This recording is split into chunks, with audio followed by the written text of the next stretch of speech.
What does fear mean to you? What are you most afraid of? Fear is important. It helps us understand ourselves, helps us be aware of our limits as people, and also how we should improve. Fear is important just as much as it is terrifying. It's Webtoon's 7-year anniversary. Woo! Unfortunately, I've only been around since 2017, but it's still an important month for Webtoon, authors, content creators, readers, and ambassadors. So what better topic to cover than fear itself? Wait, let me explain. With their anniversary upon us, I wanted to do something special. I didn't think solely talking about one series would be enough, so I wanted to talk about a couple of series that any newcomers might have missed. So today I'm covering 4 Webtoon series. 4 series that have become or already were Daily Pass series. Good Day to Be a Dog, Super Secret, Oh Holy, and Taste of Illness. These series are special to me, but I'll get into that later. I wanted to link all 4 of these spectacular Webtoon series together, but was a little lost on how to. Sure, Good Day to Be a Dog, Super Secret, and Oh Holy are all romance series with some fun quirk added to it, but Taste of Illness is very much not a romance series.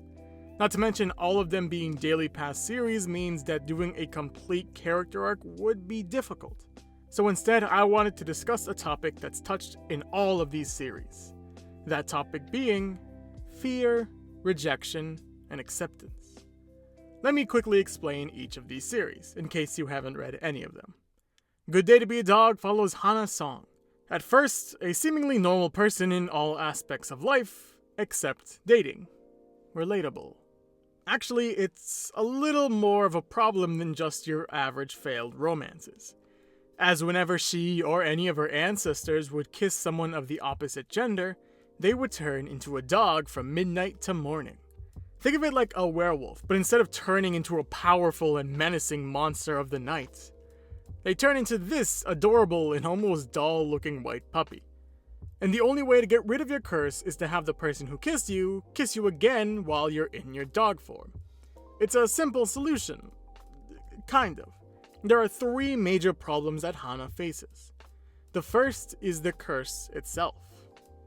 Sure, it's quite bizarre and might be a little strange for many people to deal with, but we see it's more than that.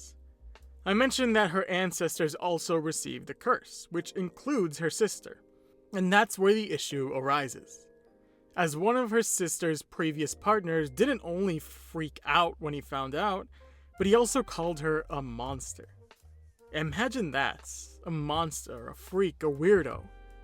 That event changed Hana, believing that everyone and anyone would think of her as a strange person because of a curse that was her ancestors' fault. Because of this, Hana is afraid, fearful that people will find out and reject who she is. Our other 2 reasons this is problematic is who she kissed. Mr. Jin, our silver-haired love interest, first appears cold and harsh. However, it turns out he's just kind of uncomfortable around our main character because of our 3rd reason. Dogs. Now, I'm much more of a cat person, but that's not Mr. Jin's issue. The issue is that he's petrified of dogs. No matter the size or action of the dog, Mr. Jin is terrified of them. And Hana seems to attract dogs wherever she is, making it a tad uncomfortable to hang out with her. However, Mr. Jin has a bigger fear. The fear of rejection. As Hana puts it, more than his fear of dogs, Mr. Jin has a greater fear of people finding out that he's afraid of dogs. Mr. Jin is afraid that people will judge him based on his fears, and he's not out of place for thinking so, as people from his past have called him a wuss, a scared man, and have even bullied him about it. Here's where our themes of fear, rejection, and acceptance come into play. Moving on to something with a similar style, Super Secret follows our 2 main characters, Ryan and Emma. Emma is just your average university student, and there's not really any buts about this one, because where the strangeness comes into play is with Ryan. Like our previous series, Ryan is a werewolf and could turn into a dog at will. Actually, this entire world is a little more supernatural than natural, with mythical monsters like nine-tailed foxes, witches, Frankenstein's monster, and wind spirits, maybe? Anyways, a similar concept here. While Emma and Ryan are childhood friends, Emma has no idea that this mythical side to the world exists. Ryan is often afraid that Emma will find out his mythical side exists as well, and that she won't accept him when she finds out. Unlike Good Day to Be a Dog, Emma is pretty open to the idea of monsters and magic, but it's still nerve-wracking to him, as he's afraid that someone close to him will end up rejecting him. Let's change it up a little, shall we? Oh Holy follows our main character, Jamie O. Don't worry, neither he nor our other main character, Holy Jew, turn into dogs or anything like that. No, he could just see ghosts. Nothing weird about that. Okay, yeah, it's a bit strange. There are a lot of people who think he's weird or simply don't even notice him there. But he's content living life as he is, not having any friends who are alive. As we see that it was due to a misunderstanding that happened years prior, as his only friend who he promised to marry and travel the world with, like normal friends. Anyways, a misunderstanding causes them to fall apart, until years later when they finally meet each other. With Holy Jew finally understanding that wanting to marry someone means that she likes that person, and with Jamie O worried others finding out about his unique ability, both of these people are afraid of rejection. They're afraid that the other won't accept them for who they are. Holy is afraid that Jamie won't reciprocate her feelings, and Jamie is worried that Holy might think his ability is weird, consider him an outcast, and reject him. But let's talk about something other than romance for a change, shall we? Taste of Illness, a fantastic and unique Daily Pass original series that actually came out pretty recently. Taste of Illness follows Yujin, a student who is isolated and alone, but it's more than that, as a black sand constantly follows him around. He can either use it to his advantage, or it can harm him, choking him out, locking him down, or making him pass out. It's both a danger, but also a tool, an ability that no one else can see. It didn't take long for people to realize that this sand was a metaphysical representation of our main character's anxiety, his fear, his mental illness, his mental struggles. The story is about his chance to grow, to reach out to others, to make a friend. It's a story about conquering his fear, conquering rejection, and learning to accept and be accepted. All of these stories deal with fear, with rejection, and with acceptance. But that raises a bigger question. Why did I even make a video talking about these topics, and why this video? The video celebrating Webtoon's 7-year anniversary. I don't think it's strange for me to say that Webtoon is important to me. At this point, it's a job to discuss my favorite series, but it's more than just that.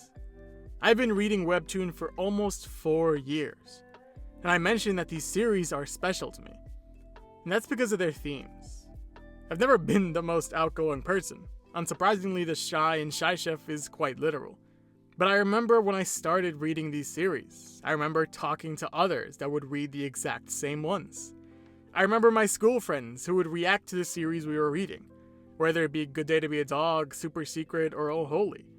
These series made me feel accepted into a friend group that loved the same things I did. Even Taste of Illness, which I've talked about a bit with Ronald from Anime Star Productions.